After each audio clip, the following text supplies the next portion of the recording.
আসসালামু আলাইকুম দর্শক, আশা করি এই রমজানে সবাই অনেক অনেক বেশি ভালো আছেন।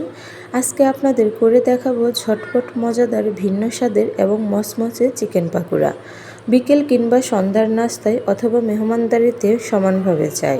এছাড়া আপনারা বাচ্চাদেরও করে দিতে পারেন মজাদার এবং প্রোটিনসম্মত এই চিকেন পাকোড়া। আর এই পাকোড়াটা তৈরি করা খুবই সহজ। আশা করি রেসিপিটা আপনাদের সবার কাছে অনেক ভালো লাগবে। ভালো লাগলে অবশ্যই আমার চ্যানেলটি সাবস্ক্রাইব করবেন, আর যারা ফেসবুক পেজ থেকে দেখছেন তারা অবশ্যই ফলো দিয়ে দিবেন।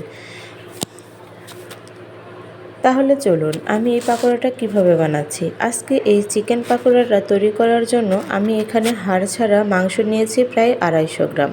মাংসটা আমি ছোট ছোট করে পিস করে কেটে নিয়েছি। তারপর এখানে 1 কাপ গাজর দিয়েছি, গাজরটা আমি গ্রেট করে নিয়েছি। তারপর এখানে 1 কাপ বাঁধাকপি কুচি, বাঁধাকপিটা আমি ভাপিয়ে নিয়েছি। তারপর এখানে 1 কাপ পেঁয়াজ কুচি,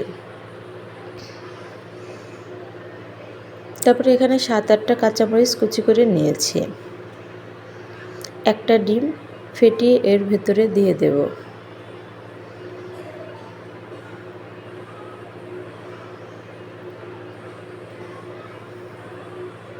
তারপর এখানে 1/2 টেবিল চামচ জিরা বাটা, 1/2 টেবিল চামচ রসুন বাটা, 1/2 টেবিল চামচ আদা বাটা দিয়ে দিচ্ছি। তারপর এখানে বেসন দিয়ে দেব 2 টেবিল চামচ, স্বাদ মতো লবণ, 1/2 টেবিল চামচ হলুদের গুঁড়া, 1/2 টেবিল চামচ ধনিয়া গুঁড়া, 1/2 টেবিল চামচ মরিচের গুঁড়া দিয়ে আমি সবগুলো উপকরণ খুব ভালোভাবে মাখিয়ে নেব। ভালোভাবে মাখাতে হবে যাতে সবগুলো উপকরণ ভালোভাবে মিক্সড হয়।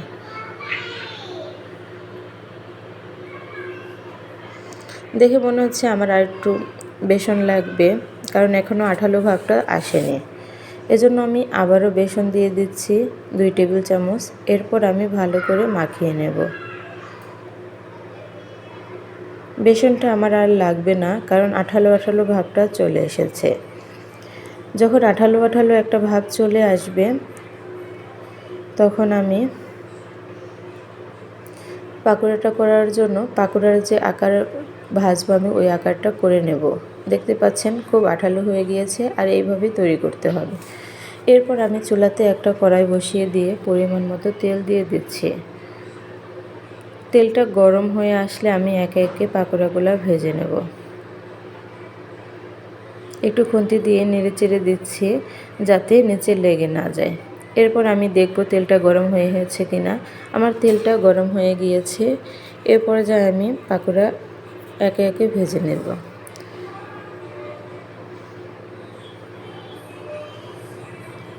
দেখতে পাচ্ছেন আমি একটু চ্যাপ্টা করে গোল আকারে করে পাকোড়াগুলো পিসগুলো একে একে দিয়ে দিচ্ছি। এই পাকোড়াটা খেতে অনেক অনেক বেশি টেস্টি এবং ক্রিস্পি হয়ে থাকে, আর এটা ইফতারে খুবই সবার পছন্দের হয়ে থাকে। প্রথমে আমি হাই হিটে 1 মিনিট, তারপর মিডিয়াম আঁচে ভেজে নেব, কারণ মিডিয়াম আঁচে ভাজলে আপনার উপর ভেতর দুটাই সুন্দরভাবে ভাজা হবে। আর হাই হিটে ভাজলে দেখা যায় উপরটা হয়ে গিয়েছে কিন্তু ভেতরে কাঁচা কাঁচা একটা ভাব থাকে। আমি সুন্দর করে উল্টিয়ে পাল্টিয়ে একটু সময় নিয়ে চিকেন পাকোড়াটা ভেজে নিচ্ছি।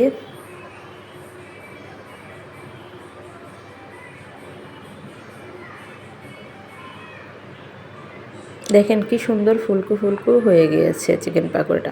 আপনারা যদি আমার মতো এই টিপস ব্যবহার করে এই চিকেন পাকোড়াটা মাখান বা করেন, দেখবেন একদম ফুলকো ফুলকো হবে। আমার পাকোড়াটা ভাজা হয়ে গিয়েছে। এবার আমি একটা ছাঁকনিতে উঠিয়ে নিচ্ছি যাতে এক্সট্রা তেল নিচে চলে যায়। এভাবে আমি সবগুলো পাকোড়া ভেজে নেব। কি সুন্দর কালার এসেছে, আবার খেতেও খুবই মজাদার পাকোড়াটা। আমার পাকোড়া সবগুলো ভাজা হয়ে গিয়েছে। একটা প্লেটে আমি পরিবেশন করেছি। আশা করি রেসিপিটা আপনাদের সবার অনেক অনেক ভালো লাগবে, আর ভালো লাগলে সবাই আমার পাশে থাকবেন। এই পাকোড়াটা ইফতারিতে আহা সেই মজা। আজকের মতো এখানেই, আল্লাহ হাফেজ।